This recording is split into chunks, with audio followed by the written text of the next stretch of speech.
Le projet de loi de finances camerounais 2018 prévoit que la gomme arabique, le riz, l'huile de palme, le piment, la noix de cola, le mil, le sorgho, le poivre ou encore le légume seront désormais soumis à une taxe à l'exportation de 5%. Ces produits, dont la majorité fait partie de la catégorie des produits forestiers non ligneux, étaient jusqu'ici exemptés de droit à l'exportation. La décision d'instaurer un droit de sortie sur ces produits agricoles participe à l'élargissement de l'assiette fiscale préconisée par les partenaires au développement, notamment le Fonds monétaire international. Cette mesure vise également à maximiser la collecte des recettes non pétrolières dans l'optique de réduire le déficit budgétaire consécutif à la baisse des recettes pétrolières et au ralentissement général des économies dans la zone CEMAC depuis 2 ans.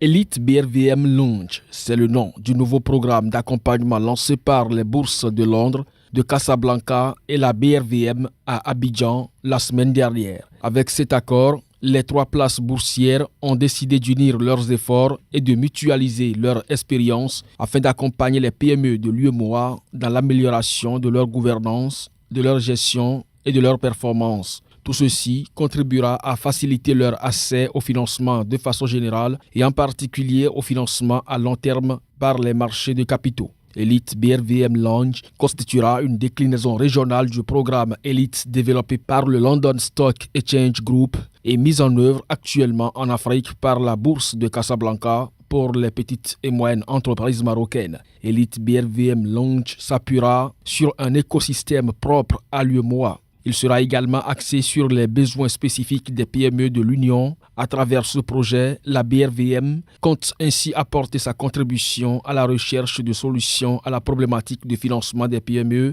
dans la sous-région aux côtés des États, des institutions financières de développement, des banques et établissements financiers et les organisations du secteur privé.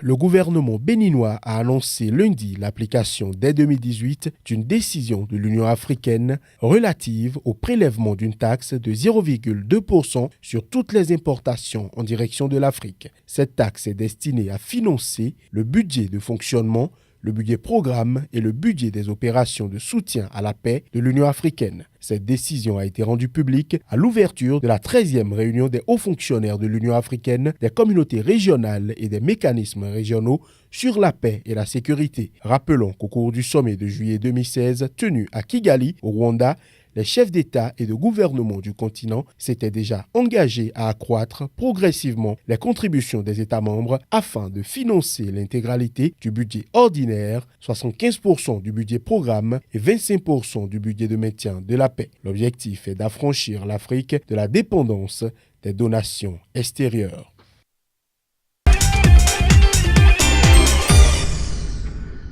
Les prévisions de récolte de coton au Burkina Faso sur la période 2017-2018 ont été revues à la baisse. Le pays produira 563 000 tonnes de coton contre 650 000 initialement prévues, soit une baisse de 17,5% par rapport à l'année dernière.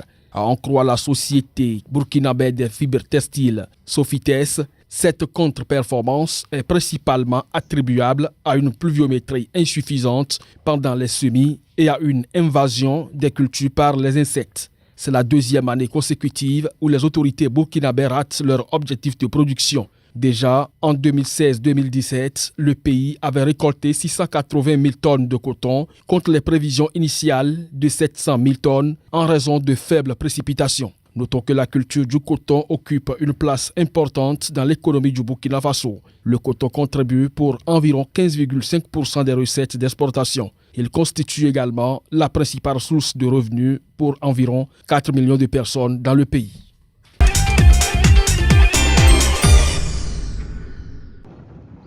Les cours du pétrole ont connu une chute mercredi suite aux échanges européens alors que la hausse hebdomadaire des stocks américains lui accentuait l'inquiétude d'une production grimpante aux États-Unis.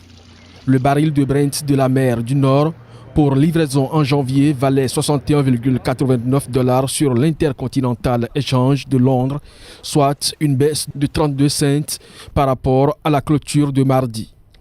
Les cours de l'or noir avaient déjà reculé de 1,5% pour le Brent et de 1,9% pour le WTI mardi, plus forte baisse quotidienne depuis près d'un mois.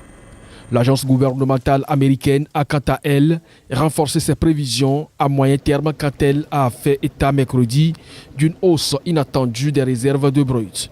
La semaine précédente, les réserves commerciales de brut ont augmenté de 1,9 million de barils pour s'établir à 459 millions alors que les analystes tablaient sur une baisse de 2,4 millions de barils.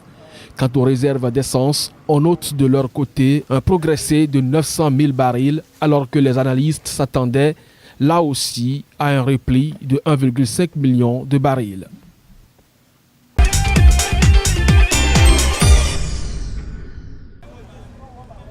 Les réformes économiques mises en place par le gouvernement nigérien ont porté leurs fruits. Elles permettent de limiter les risques d'endettement et d'accélérer le développement du pays. La nouvelle stratégie consiste à réduire les dépenses publiques et à mobiliser plus de ressources auprès des partenaires financiers étrangers pour le développement du Nigeria. Sur recommandation du Fonds monétaire international, le pays s'est engagé pour plus de prêts étrangers. Ces emprunts augmenteront les réserves de devises étrangères du pays, réduiront l'éviction du secteur privé et créeront de l'épargne. Un des points importants dans la nouvelle stratégie économique nigériane est qu'elle prévoit un meilleur déploiement pour la mobilisation des revenus afin d'améliorer le ratio du service de la dette par rapport aux revenus. À peine sorti de la récession, le Nigeria offre aujourd'hui des perspectives économiques encourageantes. Avec un produit intérieur brut de 1,5%, contracté sous l'effet de conditions de liquidité défavorables, des délais d'exécution budgétaire et des attaques menées par les extrémistes sur des oléoducs pétroliers, le Nigeria devrait enregistrer une croissance économique de 2,5% sur la période 2018-2019, selon les prévisions de la Banque mondiale.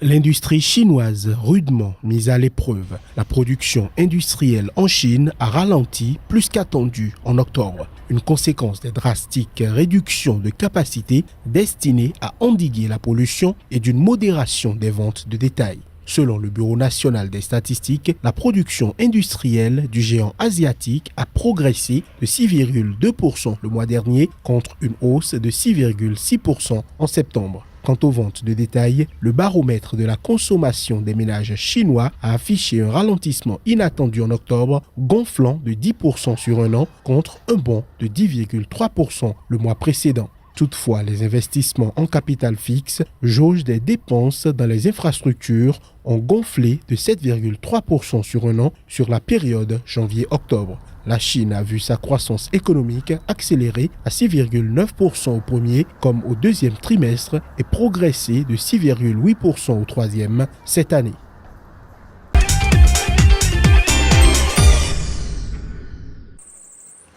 La loi de finances du Ghana révèle que le gouvernement prévoit un budget haussier de plus 14,5%, estimé à 13,74 milliards de dollars américains. Ce montant représente l'équivalent de 25,7% du PIB ghanéen. Les mesures phares de ce budget sont entre autres une réduction de 13% des tarifs d'électricité pour les ménages et 21% pour l'industrie. Ce budget prévoit également le remboursement des arriérés de dettes que le Ghana a accumulés.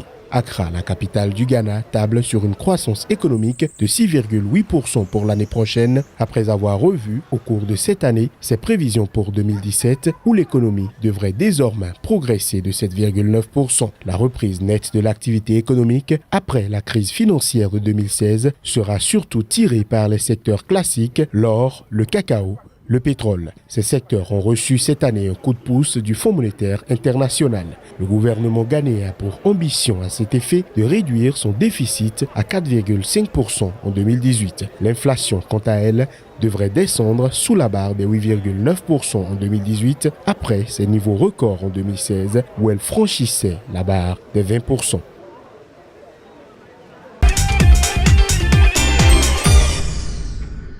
Les événements survenus dans la nuit de mardi à mercredi ont impacté le marché financier zimbabwéen. Au terme d'une journée tumultueuse, l'indice composite dominé par les valeurs minières a cédé 1,24%. Quant à l'indice minier, il est resté inchangé. Delta, Econet et Inscore, les poids lourds du marché boursier, ont perdu en valeur lors d'une séance limitée à 149 échanges. Le chiffre d'affaires a également chuté de 9,8% par rapport à la journée de mardi à 13,67 millions de dollars. Parallèlement, les achats étrangers ont été limités à 1,5 million à la clôture des opérations. Le plus grand perdant reste le fabricant de cigarettes British American Tobacco, dont la valeur sur le marché a baissé de 7,5% pour se situer à 3700 cours, tandis que Pretoria Portland Cement a perdu 4,5% pour clôturer à 329,69 en fin de journée.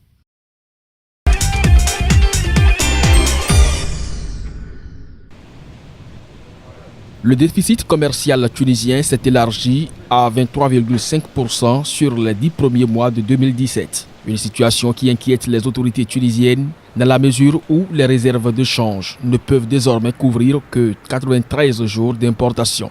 De 10,710 milliards de dinars pour la même période l'an dernier et de 12,6 milliards de dinars pour l'ensemble de l'année 2016, le solde commercial s'est détérioré après une hausse de 19,6% des importations. Les exportations n'ayant pu évoluer au même rythme. La semaine dernière, la Banque centrale tunisienne a ordonné aux banques commerciales locales d'arrêter de financer les importations d'environ 220 produits, notamment le poisson et le parfum, afin de redresser les comptes commerciaux. Pour réduire le déficit commercial, le gouvernement tunisien devrait augmenter les taxes sur certaines marchandises importées, comme les produits cosmétiques et certains produits agricoles.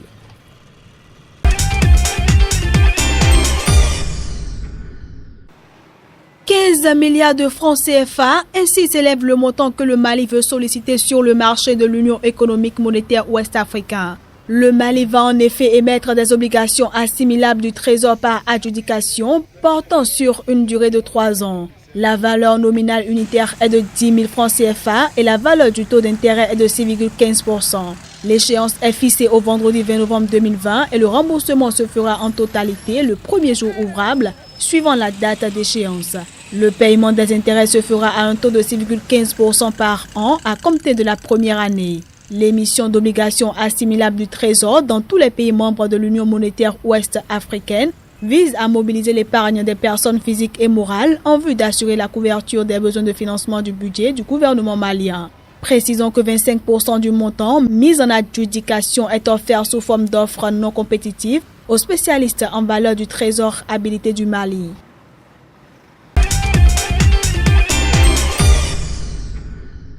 Le Bénin et le Niger ont communément versé 64 millions de dollars US, soit 35 milliards de francs CFA au Nigeria, au titre d'une dette contractée pour l'approvisionnement en électricité. Déjà au mois de mai, les deux pays qui bénéficient de l'énergie électrique du Nigeria avaient versé environ 159 millions de dollars au Nigeria Bulk Electricity Trader. Le Nigeria est sujet à une grave crise énergétique qui porte un coup à son économie. Selon le Bureau nigérian des statistiques, le pays a généré environ 3,7 gigawatts face à une demande de 15 gigawatts au premier trimestre 2017. Notons que le Niger dépend de 60% de l'électricité de son voisin. Et en face aux suspicions d'une possible suspension de la fourniture de l'électricité en 2018 par le Nigeria, la ministre nigérienne de tutelle Amina Moumouni a rassuré qu'aucune suspension n'est prévue et que l'accord de fourniture signé entre le Niger et le Nigeria est toujours en vigueur.